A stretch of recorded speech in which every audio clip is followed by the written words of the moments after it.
మాజీ ముఖ్యమంత్రి వైఎస్ జగన్మోహన్ రెడ్డి గారు మీడియా సమావేశం ద్వారా ఒక స్పష్టమైనటువంటి సవాల్ చేశారు. తన పరిపాలనలో జరిగినటువంటి గ్రూప్ 1 ఎగ్జామ్స్, మీ పరిపాలనలో జరిగినటువంటి డిఎస్ ఎగ్జామ్స్ రెండింటిపైన సిబిఐ వేసే ధైర్యం ఉందని సూటిగా స్పష్టంగా అడిగారు. ప్రభుత్వం ఇప్పటివరకు స్పందించకపోవడం అనేది సరైనది కాదు.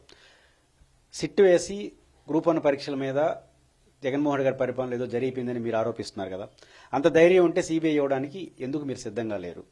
అట్లే జగన్మోహన్ రెడ్డి గారు సావధానమైన ఆధారాలతో డిఎస్సి పైన ఆరోపణలే కాదు సూటైన క్వశ్చన్స్ వేశారు.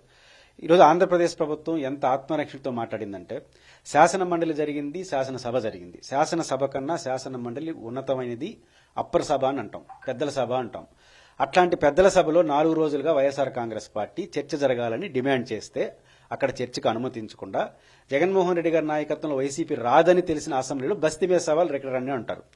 జగన్ గారు రారు అని తెలిసిన సభలో మాత్రం చర్చకు అంగీకరిస్తారు. మేము రెడీ అని చెప్పిన వైఎస్ఆర్ కాంగ్రెస్ పార్టీ చేసిన శాసన మండలిలో చర్చకి అనుమతి. దీని ద్వారా ఆంధ్రప్రదేశ్ ప్రభుత్వం పూర్తిగా డిఫెన్స్ లో పడింది. ఒక కీలకమైన అంశాన్ని జగన్మోహన్ రెడ్డి ప్రస్తావించారు. పరీక్షా పేపరు తయారు చేసినటువంటి డిపార్ట్మెంట్కి, పరీక్ష నిర్వహించినటువంటి డిపార్ట్మెంట్కి ఒకే ఆఫీసర్ ఉండకూడదు. ఇట్లా ఉండడం వల్ల క్రాస్ చెకింగ్ ఉండదు, ఇక్కడే అనుమానాలకు బీజం పడిందని స్పష్టమైన అలిగేషన్ చేస్తే లోకేష్ గారు పక్క రాష్ట్రాల్లో ఉన్నాయి ఇట్లాంటి ఉదాహరణలని చెప్తున్నారు తప్ప ఈ రాష్ట్రంలో ఉన్నట్టుగా ఎందుకు మీరు చెప్పలేకపోతున్నారు? ఇట్లా ప్రతి అంశం చూసుకున్నప్పుడు డిఫెన్స్ లో పడింది. రెండో విషయం, జగన్మోహన్ రెడ్డి గారు ఈరోజు ఎప్పుడైతే సిట్ మీకు అనుమానం ఉంది గ్రూప్ 1 ఎగ్జామ్స్ పైన, మీరు సిట్ వేసుకున్నారు. ప్రతిపక్షానికి అనుమానం ఉన్న దానిపైన హైకోర్టుకు పోండి లేదా శాసనసభకు రండి సవాల్ చేయడంలోనే మీ డొంక తీరుడు వాదనలు ఉన్నాయి. ముఖ్యంగా స్పోర్ట్స్ కోటా మీద చాలా స్పష్టమైన అలిగేషన్స్ ప్రభుత్వం మీద ఉంది. నిన్నటి వరకు సింధు గారితో పోల్చారు. అంటే సింధు గారికి పోస్ట్ కోటాలో ఇచ్చింది ప్రోత్సహించడానికి, హానరీ కోసం.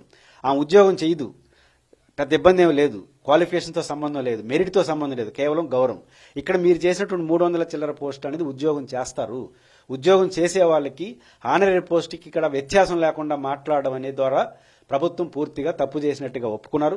ఇప్పటికైనా ఒప్పుకోకపోతే మాత్రం మీ తప్పుని ప్రజలు కూడా అంగీకరించరు. ఆ విషయాన్ని ఆంధ్రప్రదేశ్ ప్రభుత్వం గుర్తిస్తే మంచిది.